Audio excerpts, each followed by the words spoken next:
Administration officials are leading by example. Take a look at Transportation Secretary Pete Buttigieg, who left a recent White House meeting on his bike. Security detail in tow. Joining me now is Secretary of Transportation Pete Buttigieg. First of all, nice bike. I tried riding my bike after pulling it out of storage after about a year. You definitely looked better doing that than I did. I wobbled around a little bit, but congrats on doing the biking. Let's talk about, first of all, let's start with the Democrats. Joe Manchin, who we've sort of labeled the prime minister here, because he does seem to believe he's in charge of the United States Senate, he says he's got about half a dozen people with him on not being happy with the bill. Have you had a direct conversation with him? And do you believe that right now you could get the votes if this went through on reconciliation?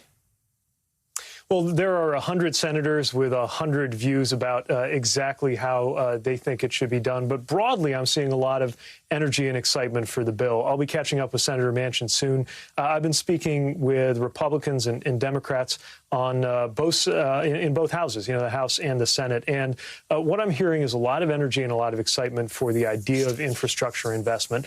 A little bit more challenge when it comes to deciding exactly how to pay for it. But, the president has put forward a vision that has support from the American people. Republicans and Democrats, a lot of mayors from both parties.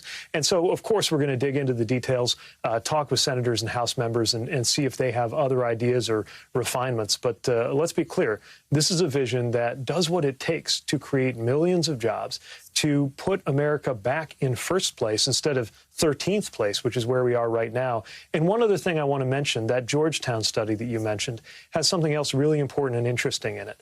The majority of the jobs that they estimated would be created don't require a college degree. At a time when we're really worried about blue-collar jobs in places like where I come from in the Midwest, the fact that we're going to create so many jobs, many of which, again, don't require a college degree, I think is incredibly important. It's interesting that you say that because, right, you're a former mayor, and so potholes are politics, right? People want to see their roads fixed. They want to see the potholes dug in. They want the trains to run on time. Like, that's actually kind of politics 101. Even Steve Bannon, when he wasn't doing warmed over white nationalism, was telling Trump, do infrastructure. It's something Republicans and Democrats both like because you can see your tax money actually, you can see it, right? It's actually tax money you can see working. When you're talking to people who are against this, what is their objection? Because I can't think of anyone who doesn't want roads and bridges and things in their district or in their state.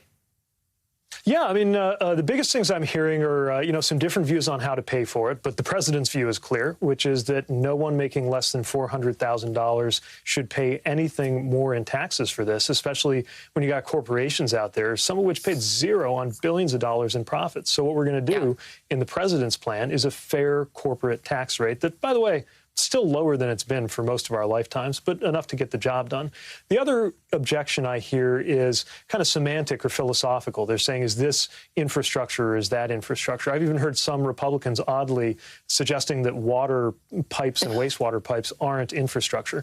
I don't understand that view, but in any case, I don't really care which label you apply to which part of the plan. Every part of the plan is popular and good, as far as I can tell, in terms of what it's going to do to create jobs. At the end of the day, it's a jobs plan. So speaking of water and infrastructure, let me play you the governor of Mississippi, Tate Reeves, whose state capital has a severe problem. Jackson, Mississippi is having a severe problem with water, and they need infrastructure. But here he was on the weekend objecting to the plan. There's no doubt that Mississippi could use our fair share of $100 billion. The problem with this particular plan, though, is although the Biden administration is calling it an infrastructure plan, it looks more like a $2 trillion tax hike plan to me. How do you pay for it, then? Well, I think you pay for it in a number of different ways. One way you pay for it is by seeing significant improved economic growth. Yeah, tax cuts, that's what they're always saying. Okay, let's go back to how you get this actually through. What are you willing to give up in terms of the White House's negotiation here? Is it going to be to, make that reduction in the corporate income tax what Joe Manchin wants? What is it going to take? Because this looks like it's going to have to be another reconciliation bill. Well, we have to get it done, but we want to get it done in a way that is bipartisan and that takes a lot of ideas on board. So, what the president laid out was a clear vision, but I think you'll always find that he's open to ideas. And now we're hearing those both from members in our party and from across the aisle. That's fine. We can take on a lot of those ideas, discuss them.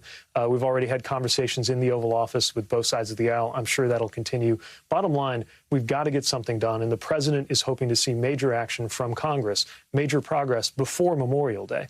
I'd love to be celebrating in the summer that we actually got this done and beginning to work. I'm tempted always to call you Mayor Pete, but Secretary Pete, I am obsessed with infrastructure, by the way. So you are right doing the thing that's up my alley. So come back and talk about this again. I'm sorry we don't have more time, but I'm going to let you go on and do your other interviews. But come back and talk more about this plan. Thank you.